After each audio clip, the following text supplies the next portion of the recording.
अस्सलाम वालेकुम। कैसे हो बच्चों? आप सब अच्छे हो ना? अगली कहानी सुनने के लिए आप तैयार हैं? इंशाअल्लाह। आज जो कहानी मैं आपको सुनाने जा रहा हूं वो है पहले पैगंबर और कुछ दूसरे पैगंबर की कहानी। तो आप तैयार हो बच्चों? अब ध्यान से सुनिएगा। बिस्मिल्लाह। पैगंबर मोहम्मद सल्लल्लाहु अलैहि सलाम की कहानी। एक रात पैगंबर ने काबा पैदल यात्रा करने का निर्णय लिया। वो रात के समय काबा जाना पसंद करते थे, क्योंकि वहां बिना किसी शोर शराबे के एकांत में इबादत और अनुसरण कर सकते थे। वो कुछ घंटे काबा में बिताते। कभी कभी जब उन्हें नींद आ जाती और वो कब्रगाह के पास ही सो जाते। एक दिन फरिश्ता जिब्रील उनके सामने आया। उसने पैगंबर को अपने हाथ से उठा लिया और उन्हें काबा के दरवाजे पर ले गया, जहां दरवाजे पर एक खूबसूरत सफेद जानवर खड़ा था। वो गधे से आकार में बड़ा था और घोड़े से छोटा था, और उसके पंख बहुत ही सुंदर थे। इस शानदार जीव को बराक कहते थे। जब पैगंबर बराक के पीछे गए तो बराक ने अपनी चाल बढ़ा दी। बराक देखते ही देखते उनकी आंखों से ओझल हो गया। वो जानवर यरूशलेम के पश्चिम दिशा में रफ्तार से निकल पड़ा। कुछ ही देर में वो दोनों यरूशलेम पहुंच गए, जहां पैगंबर ने कुछ पुराने मस्जिद देखे जो धराशायी हो चुके थे। पैगंबर बराक का साथ छोड़ मस्जिद की तरफ चल पड़े। पैगंबर अब बराक को भूल गए और मस्जिद के अंदर चले गए, जहां पर वो सभी पुराने पैगंबरों से रूबरू हुए, जहां उन्हें अपने पिता तुल्य इब्राहिम अलैहिस्सलाम, ईसा अलैहिस्सलाम, मूसा अलैहिस्सलाम, दाऊद अलैहिस्सलाम और सभी पैगंबरों को वहां मौजूद पाया, जिनकी आत्मा को धरती पर दोबारा भेजा गया था। सभी पैगंबरों ने पैगंबर मोहम्मद सल्लल्लाहु अलैहि सलाम का अभिवादन किया और उन्हें सम्मान दिया। फिर वो सभी पैगंबर के पीछे बैठ गए और सभी ने इबादत करना शुरू की। इबादत के पश्चात फरिश्ते ने पैगंबर को निर्देश दिया कि पैगंबर दोबारा बराक के साथ यात्रा पर जाएं। वो एक शानदार जीव पैगंबर को एक ऊंची और रहस्यमयी पहाड़ियों पर ले गया। वो दोनों आसमान की ऊंचाइयों में पहुंच चुके थे। ये एक बहुत ही अच्छी यात्रा थी, जिसे दो योद्धा मिलकर पूरी करने वाले थे। पैगंबर को एहसास हो गया था कि उन्हें जन्नत की ओर भेजा जा रहा है। वो दुनिया आखिमा के नाम से जानी जाती थी, या दूसरी दुनिया कहते थे। उनका इंसानी रूप वहां पहुंचते ही परिवर्तित होने लगा। फरिश्ता जिब्रील पैगंबर के साथ अपने पंखों का इस्तेमाल करके पंछियों की तरह उड़ने लगे। वो एक एक करके जन्नत की 7 परतों को पार करते गए, जहां जन्नत में पैगंबर ने दोबारा अपने पिता तुल्य पैगंबरों को देखा। जब सभी ने पैगंबर को देखा तो उन्होंने उनका अभिवादन शुरू किया। पैगंबर एक एक सीढ़ी चढ़ते हुए जन्नत के दरवाजे पर पहुंचे। जब वो पिनाकल पहुंचे, जहां उन्होंने बहुत सारे रंगों का एक पेड़ देखा, जिसे सिद्रथुरा अहाडा के नाम से जाना जाता था। इस पेड़ का रहस्य कोई भी नहीं जानता था सिवाय अल्लाह के। पैगंबर वहीं बैठ गए और उन्हें अल्लाह की शक्तियों का और मेहर का एहसास होने लगा, जो सिंदरा मुतहा द्वारा बख्शी गई थी। तभी उन्हें रोशनी का एक जखीरा दिखाई दिया।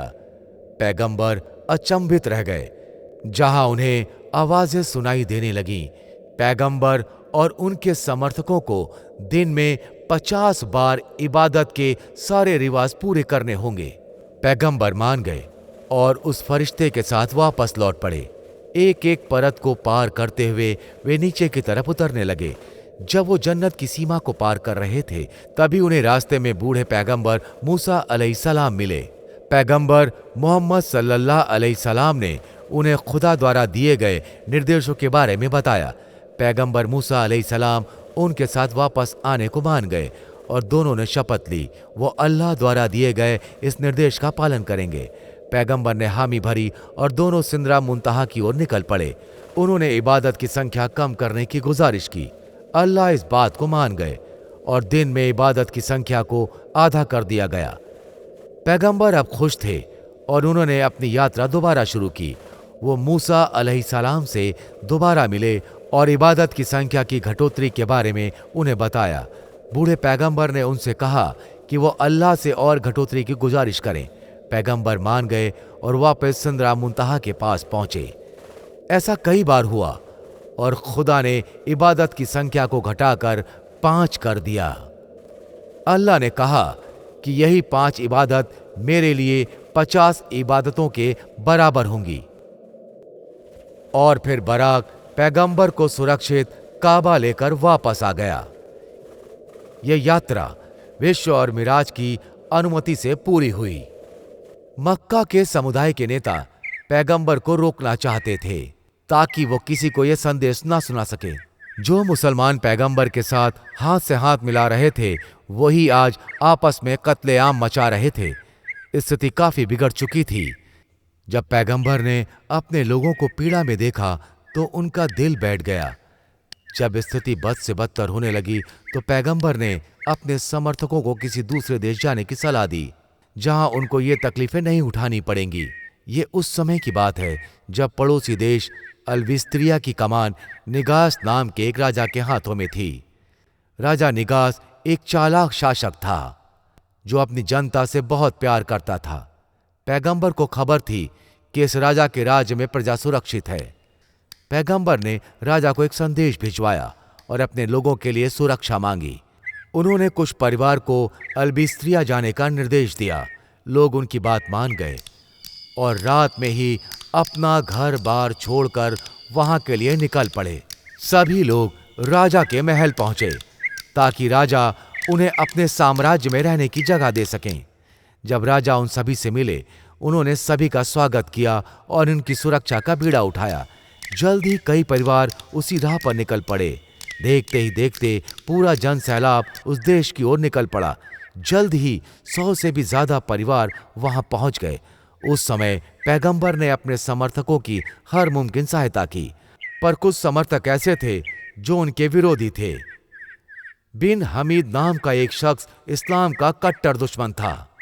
जब उसने इस्लाम की पूरी जानकारी ली तो उसने इस्लाम को कबूल करने का निर्णय ले लिया।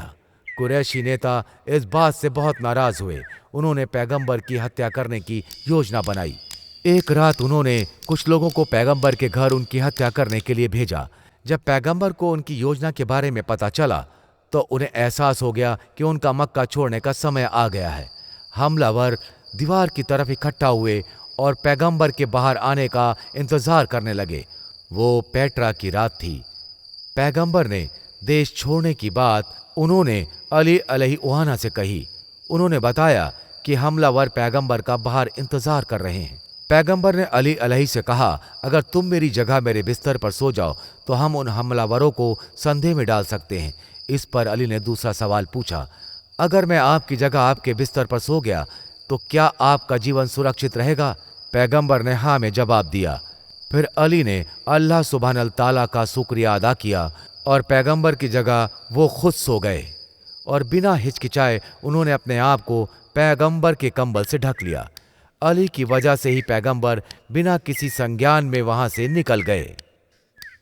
जब तक हमलावर इसके बारे में जान पाते तब तक पैगंबर मक्का से काफी दूर जा चुके थे। पैगंबर मदीना पहुंचे और अपने लोगों के साथ वहीं अपना जीवन जीने लगे। पैगंबर वहां मुस्लिम समुदाय के कुछ लोगों के और अपने परिवार के साथ 3 साल तक रहे। उस समय पैगंबर और उनके समर्थक बंद जगह पर ही रहते। बाहर की दुनिया में इस्लाम का प्रचार नहीं हो पा रहा था। 3 साल बाद पैगंबर और उनके परिवार पर बंदिशें हटा दी गईं और पैगंबर मक्का वापस आ गए।